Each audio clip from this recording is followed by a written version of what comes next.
ipinatawag po tayo ng ating kaibigan guys. Meron po siyang nakita ng mga lugar po na lalamunin po ng tubig at saka mawawala. Kaibigan, ano po bang prediction na yan? Naku po guys, mayroong prediction si kaibigan guys na mayroon pong mga lugar na kakainin po ng tubig. Mayroong lugar na mawawala. Kaibigan, nakakatakot naman yan. Pwede ko malaman kung saang mga lugar po ito? Ito po ang masasabi po ng ating kaibigan na yung lugar na sinasabi po niya mawawala guys. Grabe, ang dami. Nasa 5. Tapos kakainin ito ng tubig. Lahat po ng mga makapanood sa atin mag-ingat po kayo, lalo na po yung malapit sa dagat, kasi hindi po natin alam na lumaki bigla yung dagat, at lahat po ng mga sakahan po ninyo na medyo mababa na malapit po sa dagat po ay posible nga lalamunin yan, kasi bigla po ito. Kasi mayroon pong sign na nakita ng ating kaibigan guys. Totoo po yung nagpaabot sa atin na yung may sign po na baka sabi po niya baka ito na po itiit yung nakita ng mga tao na isda na pumunta sa buhanginan. Baka yung nahuli, baka ito na po yung sign na mayroong mga tsunami. Hindi pa natin alam yan, pero prediction ito ng ating kaibigan na mayroon pong lalamunin na mga lugar. Kaibigan, gusto kong malaman po kaibigan kung saan pong lugar ito.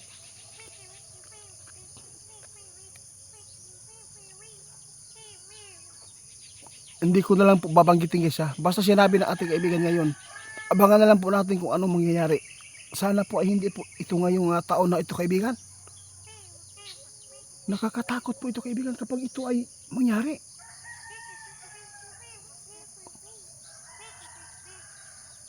Mangyayari at mangyayari talaga guys. Sa lahat po ng mga makapanood sa atin ngayon paki-share po sa video ito, dahil po ay napakahalaga po ito na maipaabot ninyo sa inyong mga kamag-anak. Baka mayroon po kayong mga kamag-anak na nakatira po sa malapit sa karagatan, para naman po ay maingatan natin at hindi po mapapahamak. Parang natatakot na po ako kaibigan nito. Kawawa, marami po tayong mga subscriber po doon sa ibang lugar na malapit po sa karagatan ba. Matagal na daw ito guys na nakikita ng ating kaibigan. Ngayon lang po nila ipinapaabot dahil po sa kanilang nakikita ngayon sa kanilang kaharian ngayon na grabe, magaganap po talaga ito kaibigan. Sana po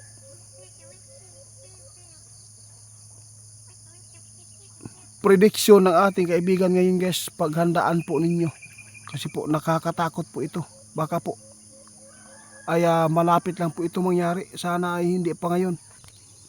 Wala tayong magagawa guys kung ang Panginoon man po yung magpasya nito sa mga tao, dahil alam po natin sobra na po ang ating mga nagawang kasalanan. Kaya dapat po maging matatag na lang po tayo kung ano man po ang dumating sa ating buhay.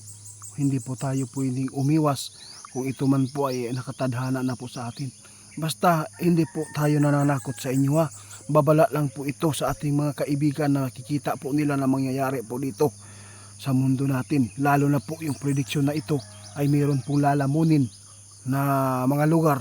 At saka naalala ko kaibigan, mayroon po kayo na ipaabot dati na may mga lugar talaga na lalamunin. Sabi po ninyo hindi pa ngayon, pero darating po ang panahon. O di ba sabi natin kaibigan, noong natulad po, noong nangyari po sa yung may arka na ginawa, di ba nangyari po. Ngayon ay nakakatakot po ito kasi kahit po walang ulan, pwede pong lumaki ang tubig.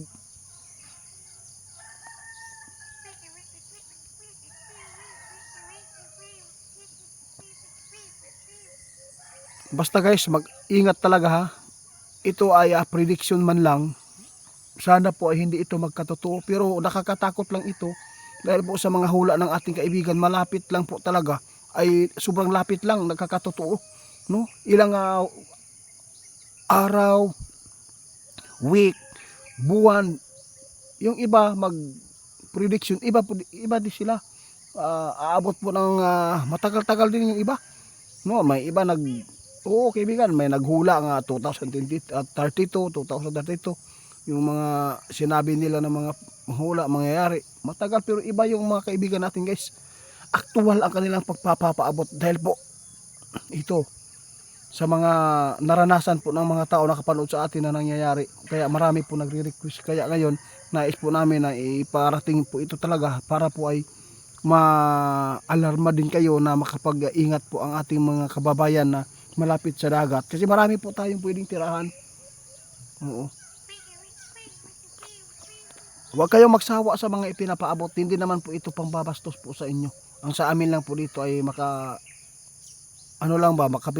makapagbigay. Salamat kaibigan ha. Grabe yung sipon ko. Ulan init po dito guys. Grabe. Salamat kaibigan sa mga babala na ipinapaabot po ninyo. Kumusta po yung update sa ating Portline? Ano po? Ito po yung update kaysa sa Portline. Napaka lungkot ito na kahit po walang pagyanig dito sa atin ngayon. Ngunit nandyan pa rin yung delikadong porma ng Portline na ito. Kapag ito ay bumigay, malakas talaga ang lindol na mararanasan po ng ating bansa. Sana po ay walang mangyari doon sa Luzon dahil marami na pala nagpaabot nito na kung sakali man na matulad po yung Luzon doon sa Myanmar, aabutin pala ng 50,000 katao yung mga mamamatay. Grabe kaibigan, wala po talaga pag iba. Iba yung boses ko kaibigan. na apagaw ko ba sa biyahe kagabi. Oo. Meron po kami pupuntahan po doon sa kay amin nag-request pa na paagtuan na yung mga ipa-explore nila mo to atuan na mo. Oo.